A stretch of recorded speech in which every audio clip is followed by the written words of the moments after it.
기도하겠습니다.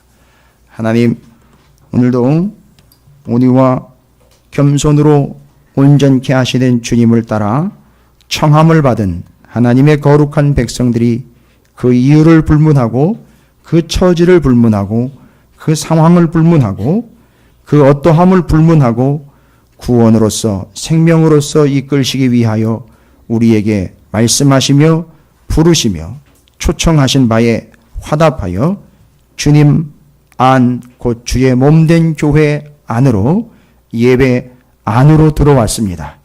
주님, 이제 이 안에서 주의 은혜를 마음껏 누리게 하여 주시옵시고 주시는 바 하나님의 복을 마음껏 챙기는 시간이 되게 하여 주시옵소서. 부족한 종이 손을 들어 이들을 축복하오니 주여 이들이 형통한 영혼들 되게 하여 주시옵시고 복된 영혼들이 되게 하여 주시옵소서. 이를 세상의 복과 세상에 가진 것과 누리는 것들로 오해하거나 착각하지 않게 하시고 온전하신 하나님의 말씀인 약속을 통하여 그 복과 은혜가 이루어지는 하나님의 거룩한 백성들이 되게 하여 주시옵소서. 오늘 말씀을 함께 나눌 때에 창틀에 걸쳐 앉은 영혼 단 한 영혼도 있지 않게 하여 주시옵시고 한쪽 발은 세상에 한쪽 발은 교회 안으로 담그는 일이 없게 하여 주시옵시고 심지어는 문 밖에서 그 안을 염탐하는 자 있지 않게 하여 주시옵시고 말씀을 받을 때에 문을 꽉 닫은 채로 받지 않게 하여 주시옵시고 심지어는 빗장을 지르는 채로 온전케 하시는 하나님의 뜻을 외면하지 않게 하여 주시기를 소망합니다. 말씀은 말씀대로 진리로 생명으로 은혜로 역사로 받게 하여 주시옵소서. 성령 하나님 조명하여 주시옵시고 비추어 주시옵시고 알게 하여 주시옵시고 깨닫게 하여 주시옵소서. 그 귀한 은혜를 함께 나누는 복된 시간이 되게 하시고 주의 통치에 무릎 꿇는 온전한 시간이 되게 해 주시옵소서. 나라와 민족을 위하여 기도하게 하시고 감리교회를 위하여 또한 민족의 교회를 위하여 성도들을 위하여 950만 그리스도인들을 위하여 기도할 수 있는 넉넉함과 간절함과 애절함과 여유와 복이 우리 가운데 있게 하여 주시옵소서. 주님의 말씀이 이루어질 줄로 믿습니다. 말씀하여 주시옵소서. 감사드립니다. 우리 구주 예수 그리스도 이름으로 간절히 기도 올리옵나이다. 아멘. 할렐루야. 예, 옆에 있는 분, 앞뒤에 계신 분들 축복하도록 하겠습니다. 당신에게 말씀이 이루어질 줄로 믿습니다. 라고 축복하시기 바라겠습니다. 감사합니다.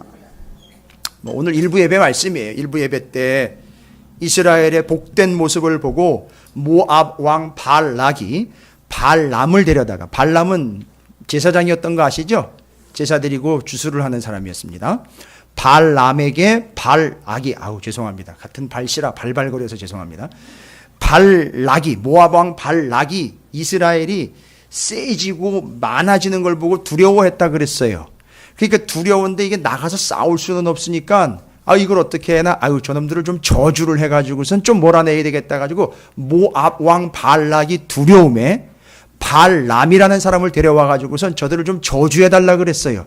그런데 저주가 안 나오는 거예요.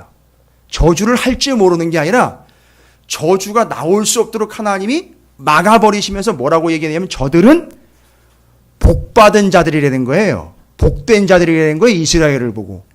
그래서 제가 일부 예배 때 물었어요. 그랬더니만 단 한 사람도 넘어오지 않더라고요. 믿기에. 센 게 복이냐? 많은 게 복이냐? 그랬더니 아니래요. 여기 앞에 하진이가 앉아있었는데 아니요 그러더라고요. 얼마나 교육을 받았는지. 그건 세뇌 교육이 아니에요. 이건 교육이 아니면 대답할 수 없어요. 돈 많은 것, 힘센 것, 지위 있는 것, 여유 있는 것, 잘 되는 것, 풍성하고 넘쳐나는 것, 팔팔한 것. 여러분, 이게 복이 아니에요. 성경에 말하고 있는 그들이 왜 복된 존재냐면 맞아요. 복의 결과로 세졌고 많아졌는데 이게 왜 세졌고 많아졌느냐 봤더니만 하나님이 창세기 22장과 48장에 약속을 해주셨어요. 약속이 이루어진 거예요. 말씀이 이루어진 게 복이지. 됐습니까? 그래서 어쨌든 말씀대로 사는 사람이 복된 사람이라는 걸 제가 증명을 해드렸어요. 오늘 말씀이 선포될 줄로 믿습니다. 그럼 그 사람이요? 그 말씀대로 산다면 그 사람이 바로 복된 존재로 확 넘어가 버리는 거예요. 왜냐하면 말씀대로 이루어지는 게 복이니까요. 그런데 정말 현명하고 똑똑한 사람은 자기 스스로를 복된 사람으로 만들더라는 거예요. 어떻게 해요? 말씀이 선포가 되면 그 말씀을 어떻게 해요? 이루어냄으로 복된 존재가 되더라는 거예요. 왜냐하면 말씀이 이루어지는 게, 약속이 이루어지는 게 복이니까. 성경적으로도 제가 설명드렸습니다. 형통이라는 말은 잘 먹고 잘 사는 걸 형통이라고 하지 않습니다. 잘 되는 걸 형통이라고 하지 않습니다. 마음 먹은 대로 되는 게 형통이 아니에요. 형통은 말씀대로 되는 게 형통이에요. 말씀대로 되는 게 형통입니다. 그래서 그 말씀대로 되는 게 복이고요. 그 형통이 곧 복, 말씀대로 되는 것. 그래서 말씀대로 목에 칼이 들어와도 사는 그 사람이 복된 사람이에요. 그러니까 말씀대로 살다 보면 어떻게 될 수도 있죠? 좀 전에 얘기 드렸잖아요. 목에 칼이 들어와서 어떻게 될 수도 있어요? 죽을 수도 있는데 어떻게 죽는 거죠? 대신 죄송해요, 이해하십시오. 개 죽음이 아니라 복된 죽음이 된다는 거예요. 그게 말씀대로 사는 거예요. 오늘 여러분이 그런 복된 존재가 되시기를 주님의 이름으로 축원을 드립니다. 그래서 다시 한번 옆에 있는 분 축복해 드리십시오. 당신이야말로 참 복된 존재입니다 라고 축복해 주시고 말씀 나누도록 하겠습니다.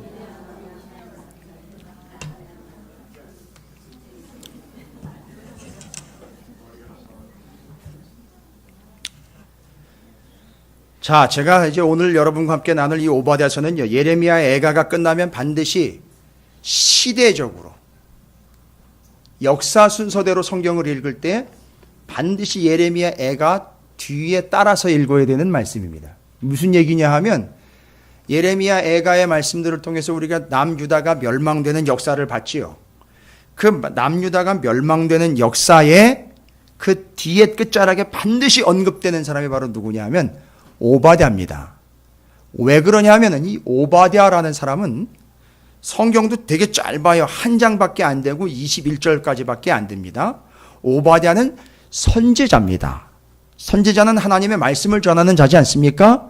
근데 오바댜는 누구한테 말씀을 전했느냐 하면 이스라엘 남유다에게 말씀을 전한 자가 아니고 누구한테 말씀을 전했느냐 하면 에돔이라는 족속한테 말씀을 전했어요.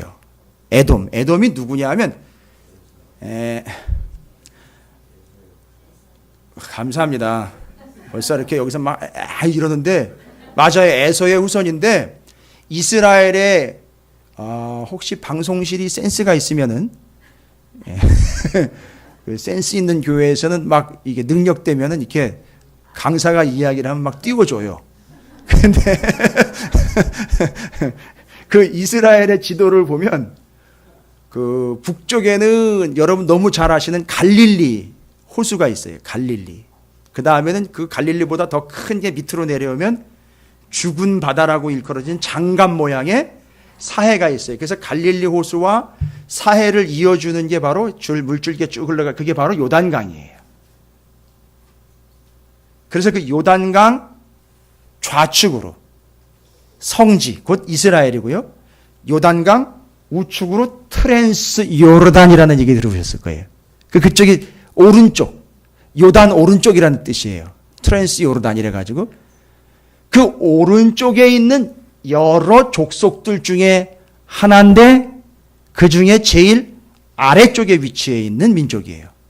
에돔, 모압, 암몬, 아모리 이렇게 올라가 버려요. 여보 센스가 있잖아요, 벌써. 자, 커서를 감사합니다. 그렇죠. 이제 이쪽 오른쪽 아래쪽을 좀 끌어당겨서 올리셔서 좌측으로 좀 올려주시면 될 것 같습니다. 아니죠. 오른쪽으로 이렇게 오시고 이제 올려주시고 아니죠. 이거 내려야 되네. 그럼 이렇게 됐습니다. 자, 다시 한번 이렇게 조금만 올려주십시오. 그쪽 반대쪽이요. 반대쪽. 조금 더 그림을 올려주십시오. 예, 조금 더요. 됐습니다. 조금만 더 올려주십시오. 됐습니다. 여러분, 크게 유다라고 보이는 글씨가 있죠? 조금 더 올리셔도 되겠네요. 그림을 성도님들 좀 보시죠. 예, 맞습니다. 좋습니다. 여러분, 왼쪽에 파란 바다, 시돈 두로, 죄송합니다. 이게 제가 레이저 포인터를 가지고 왔었어야 되는데, 시돈, 두로, 악고, 옆에 조그맣게 파란색 조그만 거 있죠. 저게 갈릴리입니다. 그리고 제가 좀 전에 설명을 드린 그 밑으로 유다 오른쪽에 바로 저게 사하입니다. 그러면 지금 여러분이 에돔이라고 이야기할 때 에서의 후손이라고 이미 말씀을 해주셨는데, 에돔은 어디에 위치하고 있느냐면 저기 사해 밑으로요. 페트라라고 불리는 데 있죠. 그 사해와 페트라 사이 고기입니다. 그 밑에가 에돔 땅이에요. 그리고 올라가면서 에돔, 모압, 암몬, 아모리 이렇게 위치를 해 있습니다. 됐습니까? 조금 더 공부가 필요하시면 성경책 뒤에 지도도 있지만 이따가 방송실에다가 이 지도를 좀 다시 한번 띄워달라 그래서 공부를 해보시면 됩니다. 어쨌든 유대 땅 밑이에요. 거기가 어디라고요? 에돔이에요. 왜냐하면 거기 옛날부터 누가 살고 있었냐면 에서의 후손들이 살고 있었어요. 그 에돔 땅입니다. 그 에돔 족속을 향해서 누가 예언을 하는 거냐 하면 바로 오바댜가 얘기하는 거예요. 여기까지는 어렵지 않으시죠? 예. 이게 또 성경 얘기를 하다 보면 역사 얘기를 안 할 수가 없는데 막 짜증내는 분들이 또 역사 얘기를 하냐고. 국사도 못했는데 세계사까지 해야 되고 성경사까지 해야 되냐. 그게 아니라 지금 이해하시기 쉽게 설명드리는 그게 에돔이 위치가 바로 거기입니다. 그런데 아니 그럼 왜 남유다, 그렇죠. 북이스라엘이 아닌 거예요. 그렇죠. 밑에 유다랑 접견이 되어 있으니까 늘 유다에 대해서 에돔은 대립각을 세우면서 늘 가재미 눈을 뜨고 살펴봤던 그런 족속이에요. 에돔이요. 그게 누구의 후손이라는 얘기죠? 에서의 후손. 조금 이따 살펴볼 거예요. 창세기 살펴볼 텐데, 그런데 남유다가 망한 거예요. 그죠? 남유다가 망하니까 에돔이요.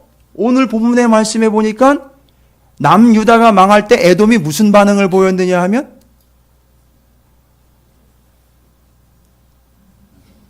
이런 거예요. 됐습니까?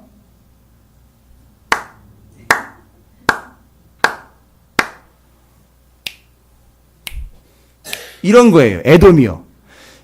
이게 제가 말로 표현을 안 했는데 감이 오세요? 남유다가 망할 때 그 밑에 있던 에돔이 아시겠어요? 이랬던 거예요. 이게 왜 문제가 됐느냐? 여러분 오바댜서를 보면 바로 그런 반응을 보인 누구요? 남유다가 망할 때 이런 반응을 보인 누구요? 에돔 족속에게 오바댜를 통해서 하나님 뭐라고 얘기하냐면 너희도 곧 망한다. 근데 곧 망하지는 않아요. 한참 뒤에 망해요. 한참 뒤에 망해요. 몇백 년 뒤에 망해요. 에돔 족속이 언제 망하느냐 하면 이스라엘이 로마에 의해서 망할 때 같이 망해요. 한참 뒤죠? 예수님 오시고 난 다음에 망해요. 그때까지 유지가 돼요? 맞아요. 증거가 뭔지 아십니까? 그 에돔 족속의 후손이 누구였느냐 하면 헤롯이에요. 헤롯이 누군지 아시죠? 예수님 태어났을 때, 야, 애들 다 잡아 죽여. 태어난 애들 다 잡아 죽여. 이렇게 명령 내린 헤롯이시죠? 그 헤롯이 에돔 족속이에요. 그때까지 연명은 합니다. 그런데 유다가 이스라엘이 로마에 의해서 망할 때 같이 망해요. 거기 있다가. 그렇게 망해버립니다. 근데 그건 나중 얘기고, 지금 이 오바댜 예언자를 통해서 남유다가 망할 때 막 하면서 막 박수 치면서 막 웃으면서 이제 그럴 줄 알았다. 내가 그러기를 얼마나 기도했는데 막 이러면서 막 기도 응답 받았다고 난리가 났겠죠. 이제 에돔은 내가 그럴 줄 알았다. 그런데 오바댜서는 그런 하나님의 사람들, 하나님의 백성을 그렇게 무시하면서 제가 왜 형제라는 표현을 쓰냐면 바로 이제 에서의 후손이기 때문에. 누구요? 누구와 형제죠? 야곱과 형제입니다. 그 야곱의 후손이 바로 유다예요. 근데 유다가 망하는 걸 보고 에서의 후손인 에돔이 그렇게 쾌재를 부르면서 심지어는요, 이방인들이 쳐들어올 때 동조까지 한 거예요. 길을 열어준 거예요. 어서 들어가시라고. 길잡이까지 해주는 거예요. 그러니까 하나님이 오바댜 선지자를 통해서 가서 전해내는 거예요. 니들 그런 식으로 하면 재미없을 줄 알아. 너희들도 역시 동일하게 이방 민족이 망할 때 같이 망할 줄 알아. 여러분, 여기까지 해석을 하고는 이걸 어떻게 설명을 했냐면, 지금까지는요, 오바댜 선지자를 통해서 에돔 족속이 형제를 사랑하지 아니한, 형제 애가 없는, 피도 눈물도 없는, 형제를 돌보지 않는 그들에 대해서 하나님이 심판의 막대기를 드신다 해서 오바댜서를 해석을 할 때 이렇게 해석을 하고 끝나는 분들이 있어요. 형제를 사랑해야 돼. 형제를 미워하지 말고 형제를 끝까지 사랑해주고 어려움에 처해 있어서도 도와줘야지, 뒤에서 그런 식으로 이러쿵저러쿵 얘기하면 안 되는 거야. 형제를 사랑할 줄 알아야지 하면서 형제 사랑의 본문으로 인용을 하는 사람들이 있어요. 여러분, 그건 거기서 멈춰버리면 상당히 부족하고 너무너무 아쉬운 해석이에요. 이 본문은 그런 해석이 아닙니다. 더 깊은 해석이 들어가 있습니다. 근데 이걸 해석하려면 제가 먼저 말씀드립니다. 그 오바댜서야 앞에 있는 아모스서와의 그 사이에 여러분 성경에도 공간이 있을 거라고 제가 확신해요. 너무 심각하게 받아들이지 마세요. 제가 뭐 확신이라는 말을 쓰니까 괜히 또 뭔 소린가. 그러니까 아모스서하고 오바댜서가 시작될 때 오바댜하고 왼쪽과 오른쪽에 공간이 있죠.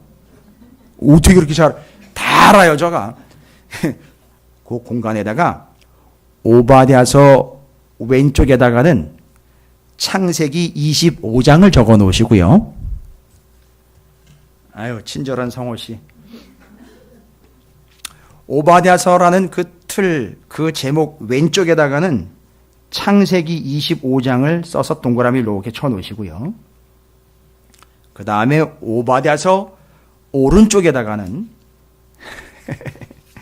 누가복음 15장을 이렇게 동그라미를 쳐서 요 창세기 25장, 오바댜, 누가복음 15장을 선으로 이렇게 가운데다 연결을 해 놓으세요. 요거까지 제가 다 보여드려야 되나요? 그걸 필요는 없겠죠? 지금 뭐와 뭐 사이에 지금 끼어 있는 거죠, 오바댜서가? 창세기 25장과 누가복음 15장 사이에 오바댜서가 끼어 있는 겁니다. 자, 그러면 이 오바댜서를 이해를 하려면 바로 그 구조 속에서 이해를 해야 된다는 거예요. 아, 오늘도 여정이 쉽지 않습니다, 여러분. 열심히 달려가시고 조금 허기지실 거예요. 그래, 이따 점심시간 때 맛있게 점심 식사하시면 됩니다. 오늘도 쉽지는 않습니다. 쉽지 않다라는 게 엄포가 아니고요. 오늘도 여러분이 막 판타스틱한 성경의 세계에서 놀라움을 금치 못하시게 될 줄로 믿습니다. 자, 그러면 오바댜가 누구한테 하나님의 말씀을 전했다 그랬죠?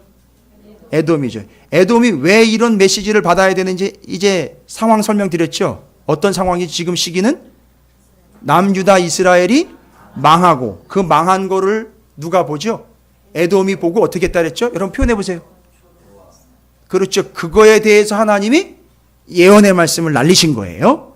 그런데 이걸 이해를 하려면 어디서부터 이해가 돼야 되냐면 창세기 25장입니다. 자, 그럼 창세기 25장으로 가보겠습니다. 그럼 창세기 25장에는 에돔 얘기는 안 나오겠죠? 왜요? 에돔은 에서의 후손이니까 창세기로 가면 에돔 얘기는 안 나오고 누구 얘기가 나와요? 그렇지, 에서의 얘기가 나오겠죠. 아서가 아니라 에서요.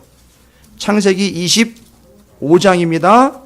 여러분께서 좀 찾아서 앞쪽으로 좀 가보시면 좋겠습니다. 놀라운 말씀들이죠. 너무너무 놀라운 말씀입니다. 창세기 25장 19절로 가보겠습니다. 여러분, 믿음의 조상 누굽니까? 아브라함. 아브라함의 아들이 누구죠? 예? 아, 너무 지금 에서에 꽂히셔가지고선 답이 다 에서가 돼버려서, 예, 그 마음 이해가 됩니다. 너무 실망과 절망하지 마십시오. 그럴 수도 있어요.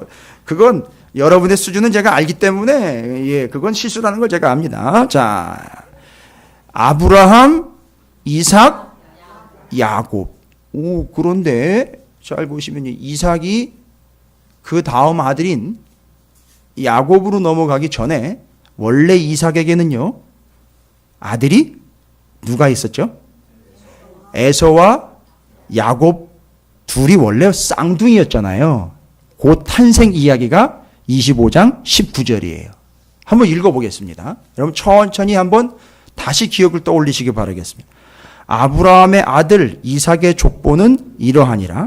아브라함이 이삭을 낳고 이삭은 40세에 리브가를 맞이하여 아내를 삼았으니 리브가는 밧단 아람 족속 중 부두엘의 딸이요 아람 족속 중 라반의 누이였더라. 이제 이게 라반이라는 말이 또 중요하잖아요. 이게 또 운명을 이야기하는 중요한 라반. 그죠? 그 다음에 21절에 이삭이 그의 아내가 임신하지 못하므로 그를 위하여 여호와께 간구하매. 그렇지요. 이삭의 아내도 임신을 못했었다가 간구해다가 얻게 된 거네요. 이 이야기를 누가 알고 있었던 거죠? 한나가 알고 있었던 거죠. 이 이야기를 근거로 기도를 했다는 거죠. 한나가. 사무엘의 어머니 한나도 역시 아이가 없었죠. 기도할 때 누구 얘기를 근거로 기도의 제목을 삼았을까요? 요거 얘기 근거로 해서 기도 제목 삼은 겁니다. 여호와께 간구하며 여호와께서 그의 간구를 어떻게 했어요? 들으셨으므로 그의 아내 리브가가 임신하였더니 그 아들들이래요. 하나도 아니고 둘씩이나 태 속에 서로 싸우는지라. 그가 이르되 이럴 경우는 내가 어찌할꼬 하고 가서 여호와께 묻자오되 여호와께서 그에게 이르시되. 하나님 말씀하신 거예요. 그러니까 이 두 아들은 분명히 누가 주신 거죠? 하나님이 주신 거예요. 두 국민이 두 국민이래. 그러니까 지금 우리가 오바댜서에서 이야기해 본 거 보니까 두 국민이라는 말이 이해가 되죠. 하나는 유다, 하나는 에돔이었잖아요. 그게 이제 나중에 두 국민이 된 겁니다. 어렵지 않으시죠? 제가 어디 가면 이 성경을 똑부러지게 설명한다는 얘기를 자주 들어요. 지자랑인데 인정을 안 해주신 것 같습니다. 예, 좀 이해를 좀 잘 하실 수 있도록 제가 이제 또박또박 설명을 드립니다. 그래서 두 국민이 내 태중에 있구나. 두 민족이 내 복중에서부터 나누이리라. 이 족속이 저 족속보다 강하겠고. 근데 이건 좀 헷갈려요. 뭐가 어떻게. 근데 오바댜서를 보면 누가 강한지 몰라요. 왜냐하면 남유다가 망했으니까요. 그럼 에돔이 강한 건가? 뭐 이렇게 오해가 될 수도 있죠. 이건 모르는 얘기예요. 나중을 가봐야 되겠죠. 큰 자가 이 얘기는 확실하네. 큰 자가 어린 자를 누가 누구를 섬긴다는 거지 결론은. 그러니까 에서가 야곱을 섬긴다는 얘기예요. 그 해산이 기한이 찬즉 태에 쌍둥이가 있었는데 먼저 나온 자는 불꽃 전신이 토롯 같아서 이름을 에서라 하였고 후에 나온 아우는 손으로 에서의 발꿈치를 잡았으므로 그 이름을 뭐라고요? 야곱이라 하였으며 리브가가 그들을 낳을 때에 이삭이 60세였더라. 그 다음입니다. 그 아이들이 장성함에 에서는 익숙한 사냥꾼이었으므로 중요한 구절이에요. 상당히 중요한 구절. 27절. 창세기 25장 27절. 제가 그 이전에 틀렸다는 게 아니라 창세기 처음 개척하고 난 다음에 창세기 여러분에게 말씀을 전할 때는 이 부분은 그렇게 설명을 안 드렸어요. 지금 다시 설명드리니까 단디 들으십시오. 똑띠 들으십시오. 정말 중요한 내용입니다. 27절에 보면 그 아이들이 장성함에 에서는 익숙한 사냥꾼이었으므로 잘 보십시오. 무슨 사람이요? 사냥꾼이었으므로 무슨 사람이요? 들 사람이 되고 야곱은 조용한 사람이었으므로 어디요? 장막에 거주하니. 눈치채신 분도 계시는 것 같은데 이게 지금 상당히 중요한 구절입니다. 볼 수 있는 사람만 보는 거예요. 근데 알고 봤더니 이거는 하나님이 이게 우리의 이 말을 빵 쳐줘야 하는 게 아니라 제가 지금 아까 오바댜서를 세 개의 덩어리로 해서 연결을 시켜드렸죠. 창세기 25장, 오바댜, 누가복음 15장이 연결돼야 이 이야기는 재해석이 되는 거예요. 누가복음을 기록한 누가는 창세기 25장, 26장 내용과 오바댜를 다 정리를 한 사람이에요. 아직 무슨 얘기인지 감이 안 오실 텐데 제가 이따 설명드릴게요. 잘 보십시오. 창세기 25장 27절에 에서를 뭐라고 얘기했느냐면 익숙한 사냥꾼이었기 때문에 표현을 뭐라 그랬죠? 들사람이라고 했어요. 들사람.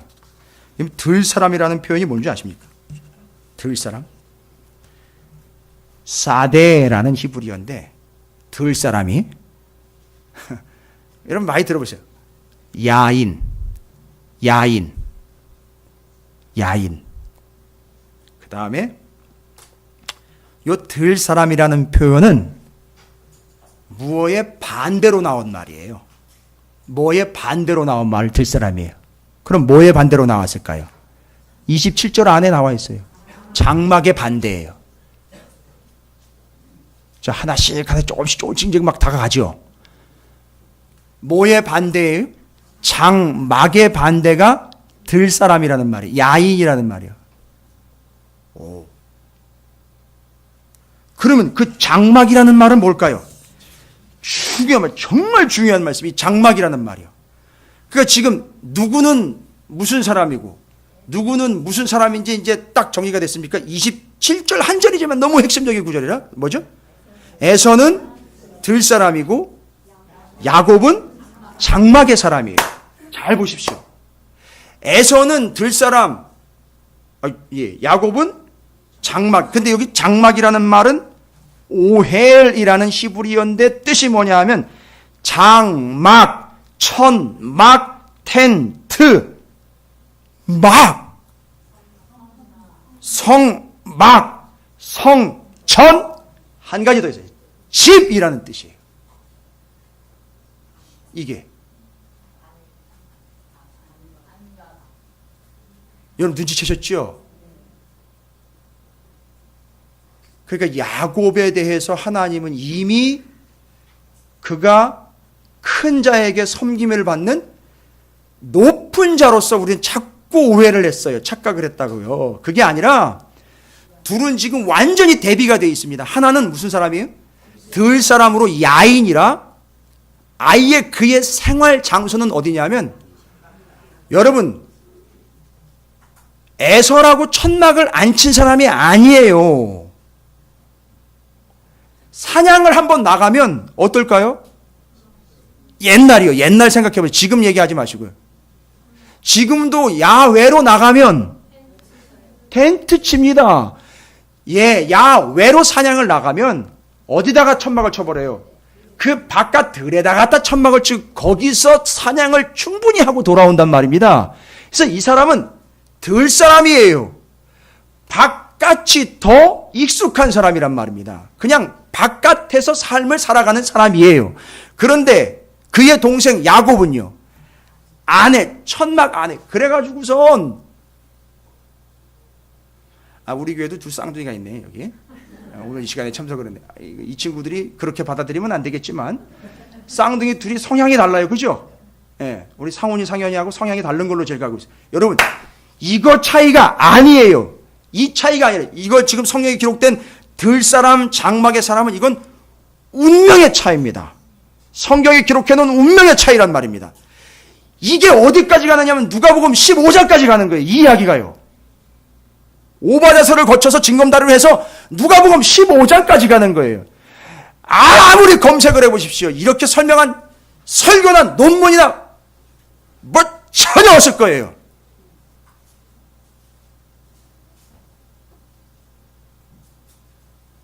제가 저희 딸아이가 요새 논문을 쓰는 것 같아요. 막 수행평가로 뭐 논문을 쓰는 것 같은데 제 딸아이가 깔아놓은 것 같아요. 그게 뭐죠? 논문 쓸 때 중요한 게 뭐죠? 뭐 하면 안 되죠? 표절하면 안 되죠? 그걸 검색하는 사이트가 있나 봐요. 표절 검색하는 거예요. 그것만 딱 치면 그 이름이 뭐였지? 사이트가? 카피킬러래요. 카피킬러래요. 그러니까 카피하면 죽인다 이런 얘기예요. 카피하면 죽는다 이런 얘기인 거예요. 박살납니다. 요새 아주 카피하면 큰일 납니다. 그래서 여러분 우리끼리 얘기지만 설교 시간마다 다른 교회 안 올려요.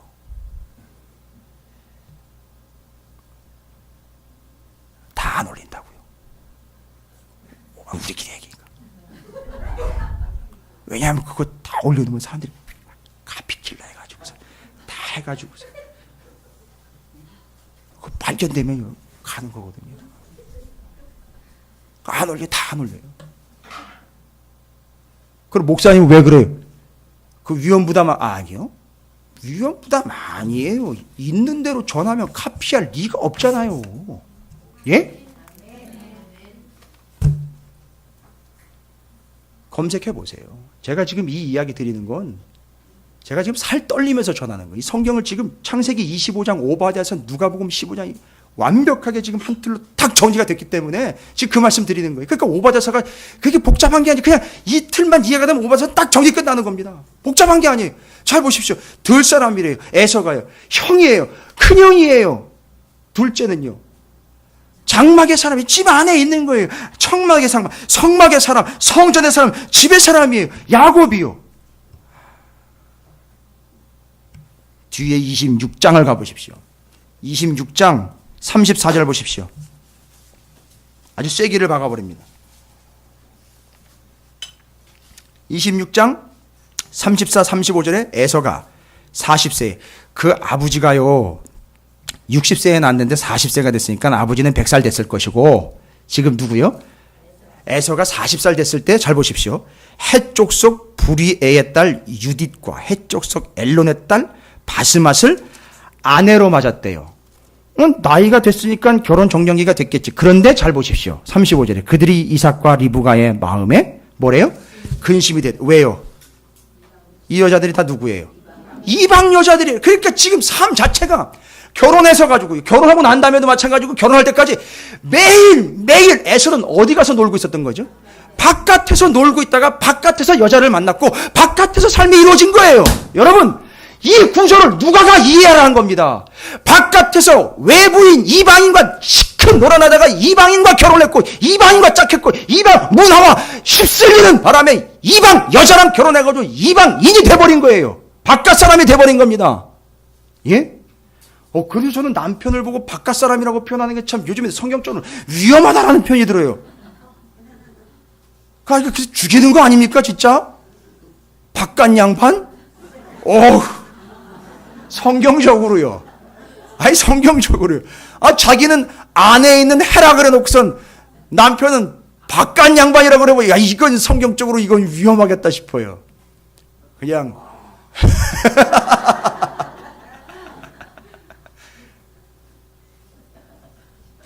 여러분, 이 야곱과 에서와의 관계가 누구와 누구와의 관계로 발전이 된다 그랬죠? 에돔과 유다와의 관계로 발전이 됩니다. 자, 그러면 여러분이 지금 이거 정확하게 이해하셨죠? 하하. 누가는 이 구조를 창세기 25장과 오바댜서를 정리를 해서 뭘 만들어냈느냐면, 만들어냈다는 표현이 그렇지만 뭘 지금 우리에게 이야기하려고 하냐. 누가복음 15장 강의야. 누가복음 15장입니다. 그러면 여러분 오바댜서 구구절절히 해석하실 필요가 없어요. 이틀로 지금 정리된 거니까. 누가복음 15장 갑니다. 15장 11절부터 또다시 봐야 돼요. 자, 보셨습니까? 예.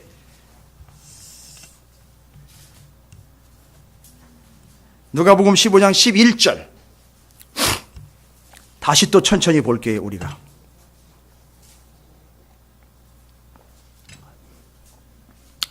또 이르시되, 죄송합니다. 신약성경 121쪽이에요. 천천히 찾으십시오. 여기 중고딩 이해돼? 그지? 오케이. 제가 한 고딩이 저한테 아까 예배 끝나고 얘기해. 목사님, 요즘 말씀 잘 듣고 있습니다. 그래, 너 잘 듣더라, 일부 예배 때. 아니, 그게 아니라 평상시 또 홈페이지 들어와가지고 새벽 기도서부터 다 듣고 있대요. 고딩이요.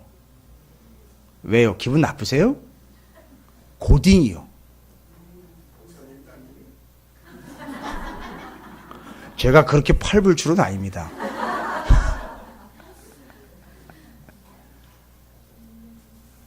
아마 이 이야기 이해될 거예요, 이제. 그 친구도 이해될 겁니다. 자. 또 이르시되 어떤 사람에게 두 아들이 있는데, 이 꼭 두 아들 구조를 어떻게 이렇게 기가 막히게 끄집어 왔을까? 두 아들 구조는 야곱 에서 구조예요. 여러분. 야곱과 에서 구조입니다. 이건 성경을 모르면 이렇게 할 수가 없어요. 정말 성경을 모르면 성경 20, 30% 알아가지고 이런 건 나올 수가 없습니다. 제가 정말 뒤로 나가 자빠질 정도로 놀랐어요. 이 사무실에 앉아있다가. 누가요? 와, 정말 대단한 사람이다, 이 사람. 그 창세기 25장과 오바데스를 정확하게 숙지하고 난 다음에 여러분, 이 비유는 누가복음에밖에 안 나와 있어요. 예? 보시면 아시겠지만 누가만 비유를 만들어낸 게 한두 가지가 아니에요. 그 진리를 설명하려고. 들어보세요. 아, 자꾸 진도가 안 나가네요. 참 빨리빨리 나가야 되는데, 그죠? 그 둘째가 아버지에게 말하되, 아버지여, 재산 중에서 내게 돌아올 분깃을 내게 주소서 하는지라. 아버지가 그 살림을 각각 나누어 주었더니 그 후 며칠이 안 되어 둘째 아들이 재물을 다 모아가지고 먼 나라에 가 거기서 허랑방탕하여 그 재산을 낭비하더니. 여러분요, 허랑방탕이라는 말을 제가 그냥 넘어왔는데, 허랑방탕이라는 말은 잘 보시오. 나쁘고 소비성이 많고 개념이 없고 너무 나쁜 개념, 이런 개념이 아니라 더 정확한 건 허랑방탕이라는 말은 있어야 될 위치에 있지 않은 걸 허랑방탕이라 그래요. 원어를 이야기하고 원어를 집중적으로 연구하면 허랑방탕이라는 것은 있어야 될 자리에 있지 않고 엉뚱한 자리에 가 있는 걸 허랑방탕이라는 거예요. 그러니까 주일날 여기 있지 않고 다른 거 가 있는 게 허랑방탕인 거예요. 그렇죠? 헌신의 자리에 있어야 되는데 있지 않고 다른 데 가 있는 거죠. 그게 허랑방탕인 거예요. 그래서 허랑방탕이라는 걸 너무 오해하시면 안 돼요. 말이 좀 세니까 나쁜 데다가 자꾸 갖다 얽어매는데 본질적 근본적인 건 있어야 될 곳에 있지 않은 게 허랑방탕인 거예요. 됐습니까? 왜 제가 이런 얘기 드린지 아십니까? 허랑방탕, 있어야 될 곳에 있지 않고 다른 곳에 가 있는 거. 자꾸 지금 뭘 의식하는 거죠? 어디와 어디를요? 그렇지. 안과 바깥을 자꾸 의식하기 때문에 허랑방탕이라는 말, 있어야 될 곳에 있지 않고 다른 데 가 있는 걸 자꾸 얘기하는 걸 허랑방탕을 여기다 쓴 거예요. 단어를 굳이 누가가. 그래서 먼 나라에 가서 허랑방탕하여 그 재산을 낭비하더니 다 없앤 후에 그 나라에 크게 흉년이 들어 그가 비로소 궁핍한지라. 가서 그 나라 백성 중 한 사람에게 붙여 사니 그가 그를 들러보내. 잘 보십시오. 들러보냈다 그랬어요. 이 사람 어디 있어야 되는 사람인데요. 들사람이 됐다 그랬어요. 들사람이요. 들사람이 아니라 이 사람은요, 안사람이 돼야 돼요. 이거 누구를 모르면요, 야곱과 에서 이야기 모르면 이건 계속 오리무중 되는 거예요. 그래서 들로 보내요. 돼지를 치게 하였는데 그가 돼지 먹는 쥐염 열매로 배를 채우고자 하되 주는 자가 없는지라. 잘 보십시오. 이에 스스로 어떻게 해요? 돌이켜 이르되 내 아버지에게는 양식이 풍족한 품꾼이 얼마나 많은가. 나는 여기서 줄여 죽는구나. 내가 일어나 아버지께 가서 이르기를 아버지, 내가 하늘과 아버지께 죄를 지었사오니 지금부터는 아버지의 아들이라 일컬음을 감당하지 못하겠네. 나를 품꾼의 하나로 벗어서 하리라 하고 어떻게 합니까? 이에 일어나 아버지께로 돌아가니라. 제가 수요일, 금요일 여러 번 말씀드렸어요. 돌아간다라는 말은 뭘로 바꿀 수 있다 그랬죠? 들어간다라는 말로 바꿀 수 있어요. 멋있지 않습니까? 돌아간다라는 말은 어떤 말로요? 들어간다라는 말로 바꿀 수 있어요. 제가 너무 굴렸어요. 들어간다. 돌아간다라는 말은 들어간다라는 말로 바꿀 수 있어요. 지금 둘째 아들은 들로 나갔다가 들에서 어떻게 하죠? 아버지께로 돌아가는데 집으로 들어가. 진짜 뭐가 되는 거죠? 진짜 야곱이 되는 거예요.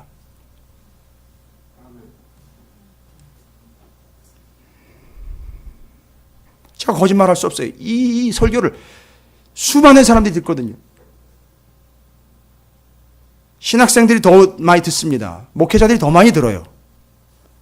거짓말할 수 없잖아요. 정확하게 정리가 되어야죠. 자, 그러면 들어갑니다. 아버지께로 갑니다. 가서 이르기를 아버지, 내가 하늘과 아버지께 죄를 지었사오니 지금부터는 아버지 아들이라 일컬음을 감당하지 못하겠네. 나를 품꾼의 하나로 보소서 하리라 하고 이에 일어나서 아버지께로 돌아가니라. 아직도 거리가 먼데 아버지가 그를 보고 측은히 여겨 아버지가 어떻게 했어요? 집에서 아예 나와서 데리고 들어가게 됐습니다. 됐습니까? 나와서 데리고 들어가셨어요. 아들이 이르되 아버지, 내가 하늘과 아버지께 죄를 지었으니 지금부터는 아버지 아들이 일컬음을 감당하지 못하겠나이다. 하나 아버지는 종들에게 이르되 제일 좋은 옷을 내어다가 입히고 손에 가락지를 끼우고 발에 신을 신기라. 여러분, 그런데 야곱이 장자의 축복을 받기 위하여 아버지께 사냥해온 고기를 엄마가 요리해 주는 걸 데리고 가지고 들어갈 때 중요한 구절이 나와 있어요. 야곱이 에서가 집에다가 벗어놓고 간 그 겉옷을 입혔다고 그랬어요.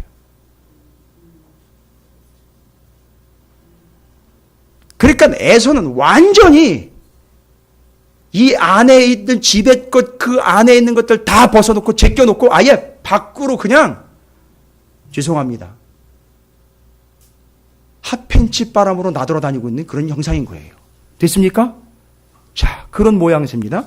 거기에 아버지께서 그 돌아온 둘째 아들에게 어떻게 해요? 제일 좋은 옷을 내다가 입히고 손에 가락지 끼우고 발에 신을 신기고 그리고 살찐 송아지를 끌어다가 잡으라 우리가 먹고 즐기자 이 내 아들은 죽었다가 다시 살아났으며 내가 잃었다가 다시 얻었노라 하니 그들이 즐거워하더라. 맏아들은 밭에 있다가 돌아와 집에 가까이 왔을 때 풍악과 춤추는 소리를 듣고 한 종을 불러 이 무슨 일인가 물은데 큰아들은요.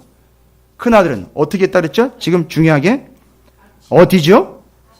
밭에 갔다가 돌아와 집에 가까이 왔을 때에 알고 봤더니 큰아들은 늘 위치가 어디였느냐? 물론 일을 해야 되지만 여러분 뒤에 나오면 왜 이 큰아들이 열심히 일했는지 뒤에 나와 있어요.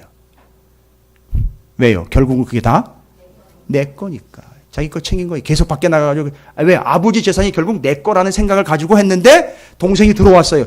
동생은 지껏 다 이미 거덜났는데 다시 들어왔어요. 여러분 엄청 짜증나는 겁니다. 죄송합니다. 짜증 정말 빠이 나는 거예요. 진짜.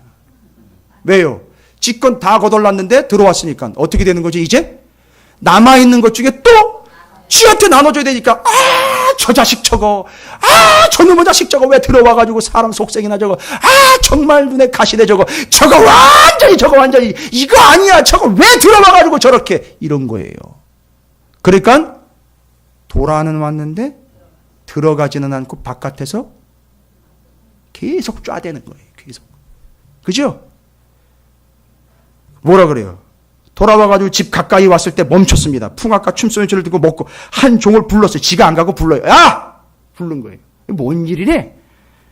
다 얘기 들었죠. 아버지가 다 이렇게 해서 그걸 또 듣고 아버지가 또 나왔어요. 누구도 나왔죠?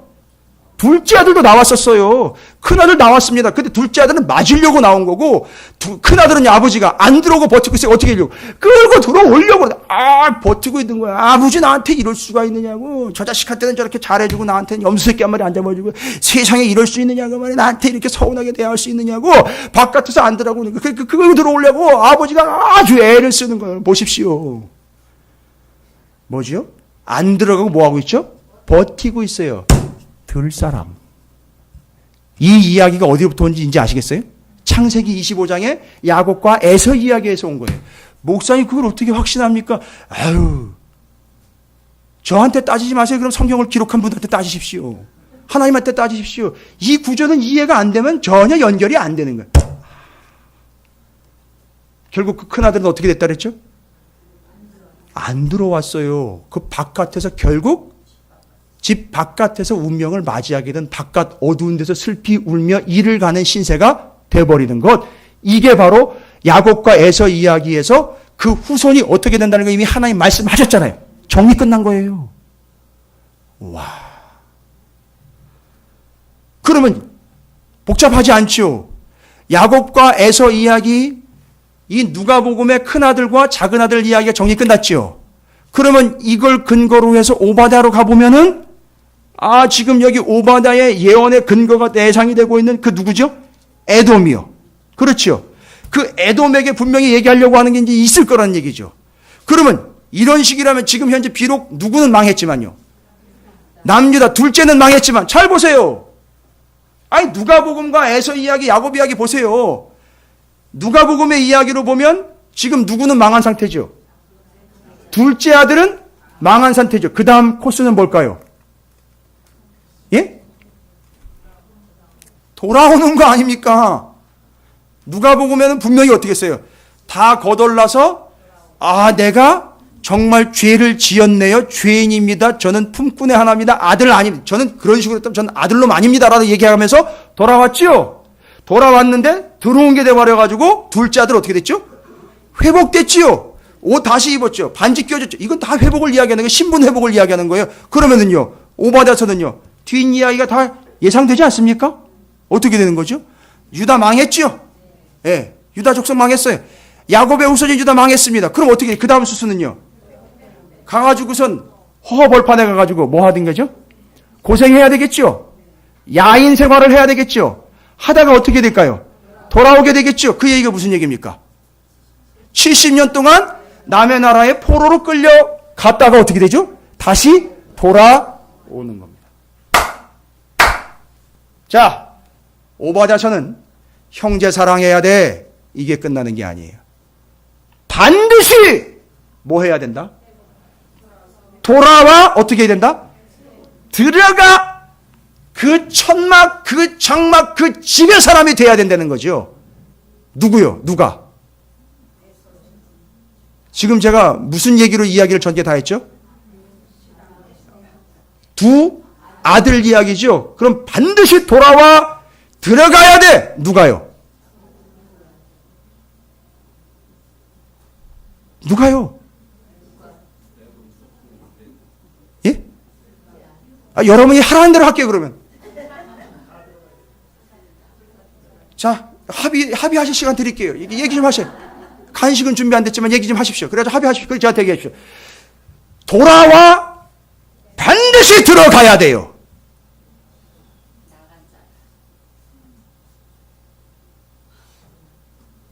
누가? 나간 자. 성경을 보니까 결과적으로 보니까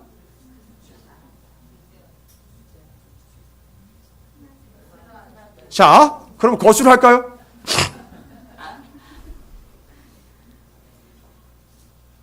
우리가 벌써 이런 패러다임에 갇혀 있어요. 지금 여러분 누구 편을 들고 있느냐면 나는 둘째 아들이야. 이런 패러다임에 갇혀 있어요. 그러길 바라는 거죠. 그러나 아버지는요. 그렇죠. 다 돌아와 들어와야 돼요. 할렐루야. 예외 없이 다 돌아와 들어와야 된다고요. 큰 아들이든 작은 아들은 다 돌아와 들어와야 됩니다. 그런데 큰 아들은 버티고 있었다는 게 문제예요. 끝까지 안 들어왔다는 게 문제입니다. 그러나 어쨌든 들어와야 돼요. 그렇지요? 그래야 삽니다. 여러분 큰 아들이 반드시 살았던 이야기가 있지 않습니까? 그냥 내버렸으면 다 죽었을 텐데 큰 아들이 몽땅 살아난 역사가 기록되어 있어요, 성경에.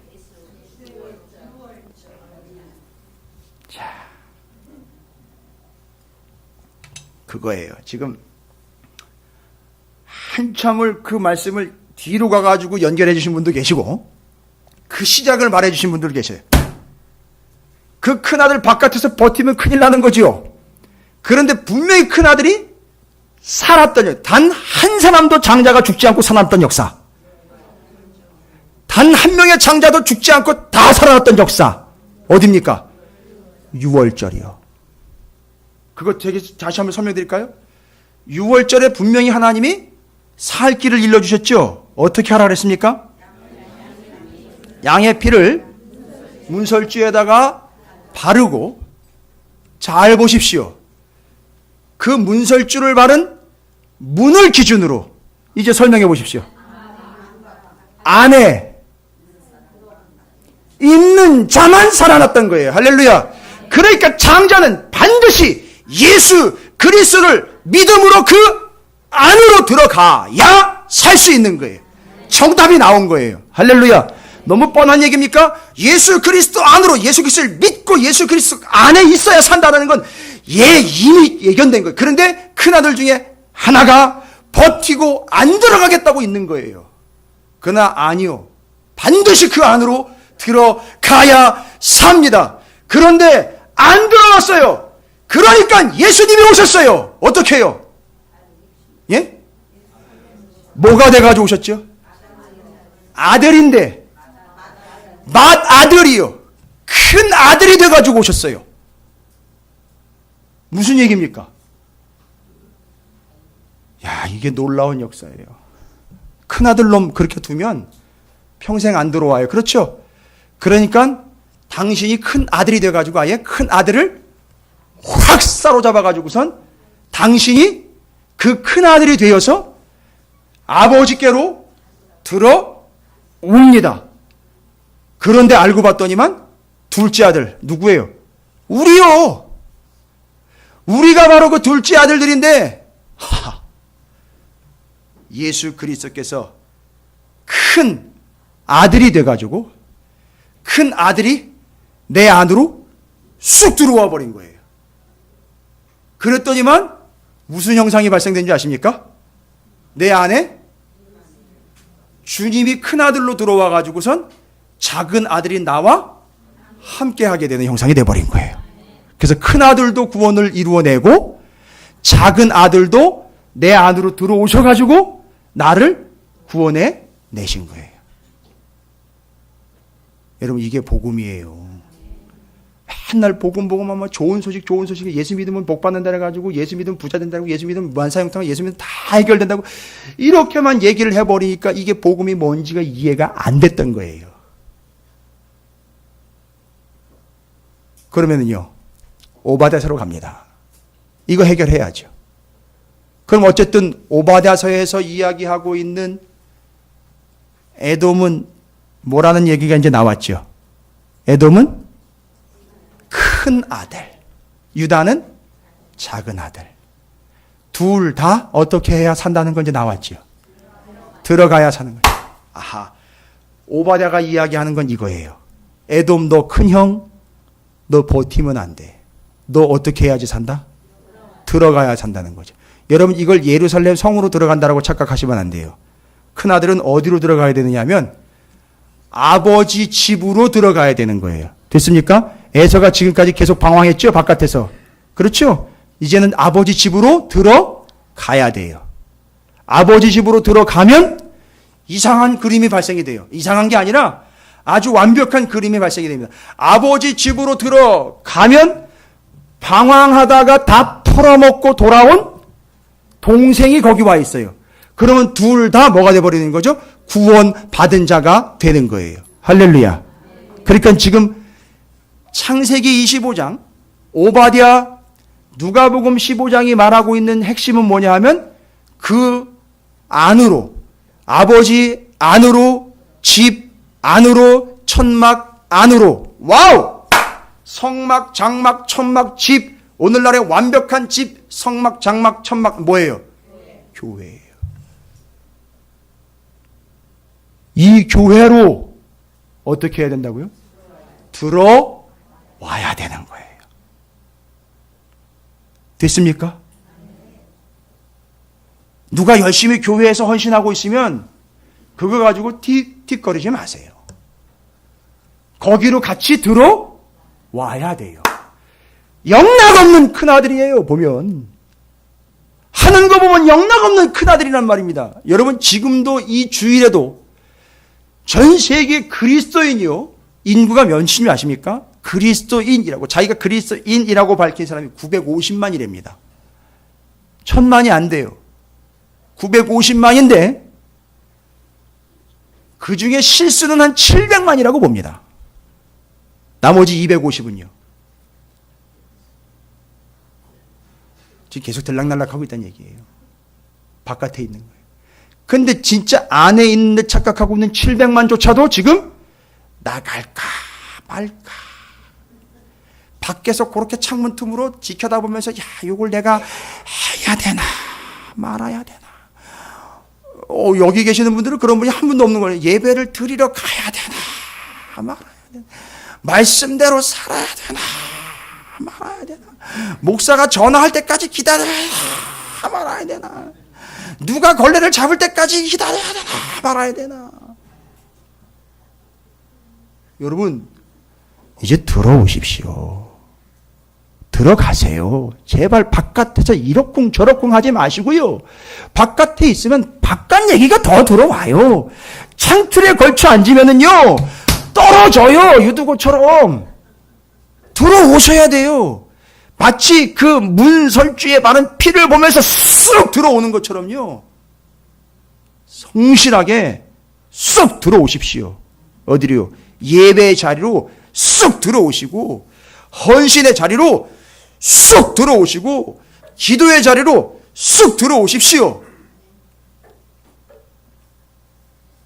자꾸 큰아들 노릇하려고 하지 마세요. 큰아들은 예수로 족합니다. 할렐루야.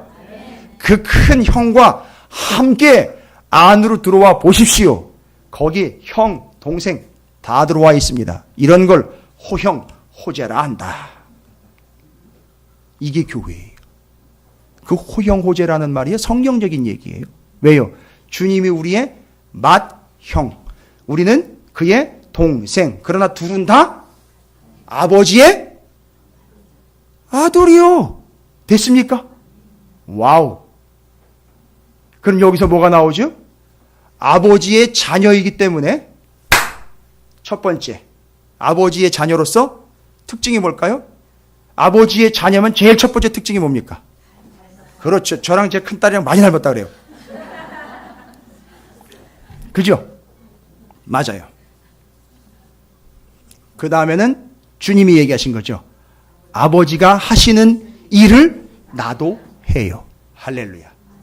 그럼 오늘날 성도들은 두 가지 사명이 있다는 거죠. 뭐죠? 아버지를 닮아가는 것과 아버지의 일을 내가 하는, 이게 가업이라고 그래요. 이거를. 그런데 이걸 성경에서는 기업이라고 그랬어요. 같은 말이에요. 여러분, 아버지와 닮아가는 진정한 자녀가 되어 그 가업을 이어가는 여러분 되시길 바랍니다. 그러니까 지금 오바댜서에서 이야기하고 있는 에돔의 심각한 문제는 아직도 여전히 동생 되는 유다를 도와주라는 얘기가 아니에요. 유다를 어렵게 만들지 말아라라는 얘기가 아니라고요. 에돔, 너희가 착각하지 말아라. 너희는 지금 현재 위치가 어디다? 바깥이라는 거예요. 빨리 어떻게 하라? 안으로 들어와라. 그러니까 안이라는 말은 예루살렘 성 안으로 들어오는 게 아니에요. 아버지 집으로 돌아오라는 얘기니까 누가복음을 이해하면 오바댜서는 정확하게 얘기해요. 그러니까 에돔은 바깥에 있지 말고 아버지의 집으로 돌아와라. 그러면 동생도 70년 만에 돌아와서 한 형제가 잔치 자리에서 기뻐 찬양하며 영광의 잔치에 영생을 누리게 될 것이다. 이 이야기를 하고 있는 거예요. 근데 이게 됐습니까? 안 됐습니까? 안 됐기 때문에 누가 와야 돼요? 큰아들 예수가 와서 큰 아들이 돼서 동생을 끌고 그냥 하나님 아버지 집으로 들어와 버린 거예요. 할렐루야.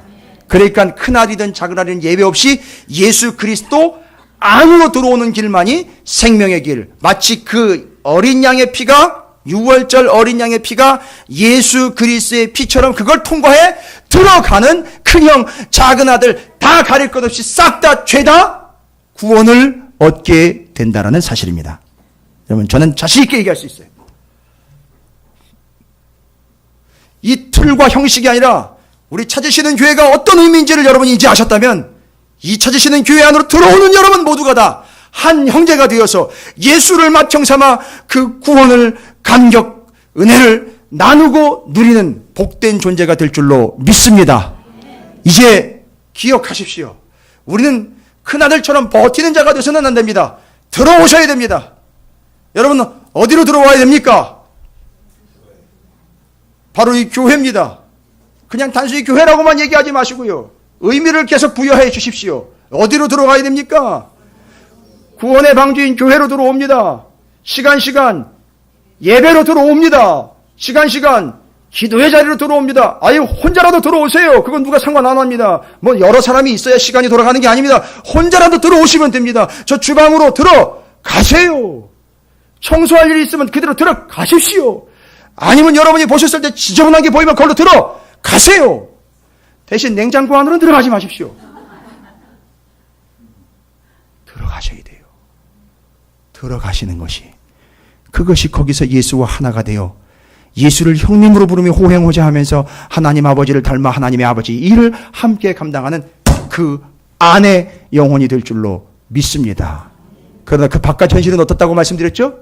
바깥 어둡고 슬프고 이를 갈며 춥고 배고픔의 자리라는 사실 잊지 마시기 바라겠습니다.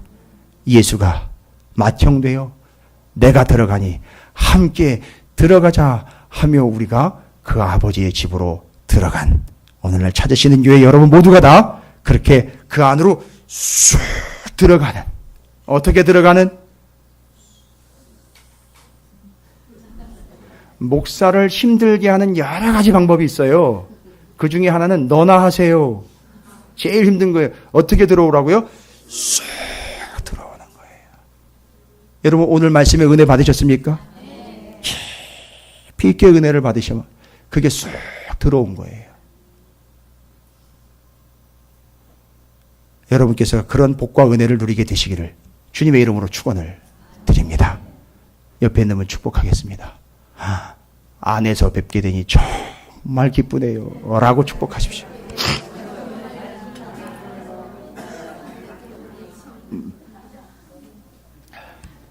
지난주에도 제가 말씀드렸죠. 이 시간에 밖에서 만나면 이거 아니 이 시간에 밖에서 만나면 이거 어떻게 설명을 해야 돼요? 바로 그걸 얘기하는 거예요. 그 안에 있고 바깥에 있다는 의미가 이런 의미입니다.